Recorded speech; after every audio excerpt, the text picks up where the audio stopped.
Hey, what's up, church? Just want to do a gospel grit on the gospel's impact on art. Specifically, for this video on music, specifically, and the art form that is music. But obviously, all art could be generally applied in the way that we're going to apply it to music today. But there was this post-enlightenment frame of thought that really caught popularity. That was, beauty is in the eye of the beholder, which pretty much subjugated beauty and the standards for beauty and the definitions of beauty. It's subjugated to the individual, to the one who's beholding the said art piece, art form, and it did it in such a way where it would truly devalue beautiful art, because one who's beholding the art could esteem something that isn't art, something that is actually objectively ugly, objectively not beautiful. It could be called beautiful, and therefore would bring down the true value of art, the true value of beauty. And so it's part of the Enlightenment. Even the term enlightenment in reference to the Dark Ages is a play on words to try to get the Enlightenment world to be the ones who truly have knowledge about things like beauty, art, truth, and so forth, over and against the Middle Ages, those Dark Ages where people were just so primitive and so just very almost Neanderthal like, and so this post-enlightenment world that we live in has still kept some of that, some of the vestiges of that post-enlightenment thinking, where we need to, as Christians, realize that God has a standard for beauty. God is the one who gives his spirit to the craftsmen of his day to build his temple, takes time and effort to truly say that his temple should be beautiful. It should be crafted in such a way where it'll stand out. He says that there's a skillful player on the instruments in the Psalms, and there's masters of these instruments and things of this nature.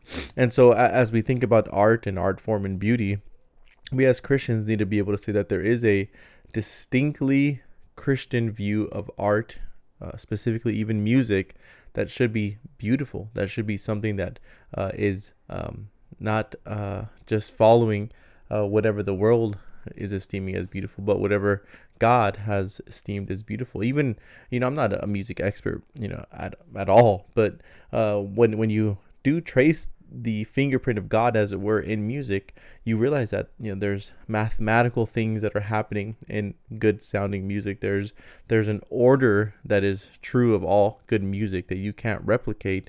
You can't even seek to distort and still retain beautiful art form in music. There's an orderly design in music, where you see that those that best honor the orderly design tend to make the best music. So all that to say, I pray that as a church and as a people, we always seek to continue to be sanctified in our understanding of music and what is excellent music and what is excellent singing. It's actually one of the things that I really hope to continue to push from the pulpit, and even push in our church and our congregation, that we should be seeking to get better musically, to be sanctified in our music. When we think about someone who's a new believer and we think about discipling and the things of the Lord, discipling and what is the Trinity, discipling and what is the church, discipling and theology, I hope that it's almost as common a knowledge at some point that we would also disciple in the areas of music and skillful music and congregational music, congregational singing, and things of that nature.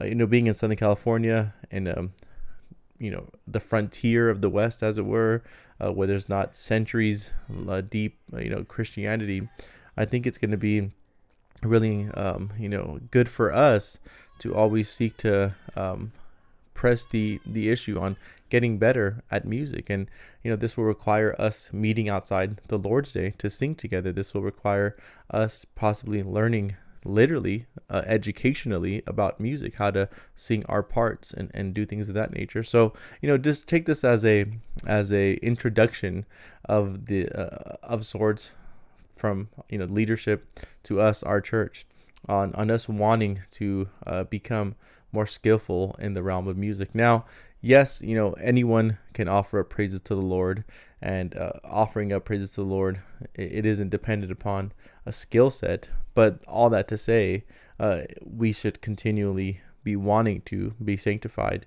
and become more excellent in all that we do, including the realm of music. So, just this video is just to encourage us to continue to press on in singing, press on in congregational worship, press on in learning new songs that are God glorifying, press on in wanting to become more excellent in music. And I pray that, as the years go on and we utilize some of the members of our church who are skilled in music, and we do it with the right disposition, not as snobs or these musical tyrants or something of that nature, just with the right heart, the right disposition, the right sanctification, the right unity of mind, unity of spirit, all that, as we move forward and continue to be sanctified in all the areas of our life, music included.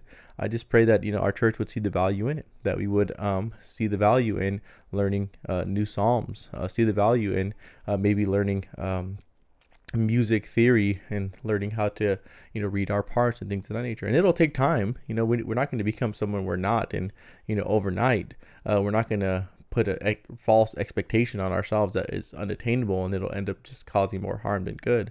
Even this needs to be progressive sanctification. Even this needs to be done in God's timing, with God's patience. We don't want to force the issue. We don't want to push the envelope. We want to even consider what sanctification looks like in our own life, in our own obedience, in our own growth, and not misapply that or forget about that when it comes to music.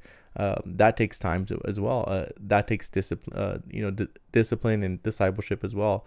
It takes time to be sanctified in the ways of singing and music and things of that nature. But all that to say, beauty matters, excellency in beauty matters, and this art form that we call music, especially congregational singing, matters, and we want to be discipled in that school.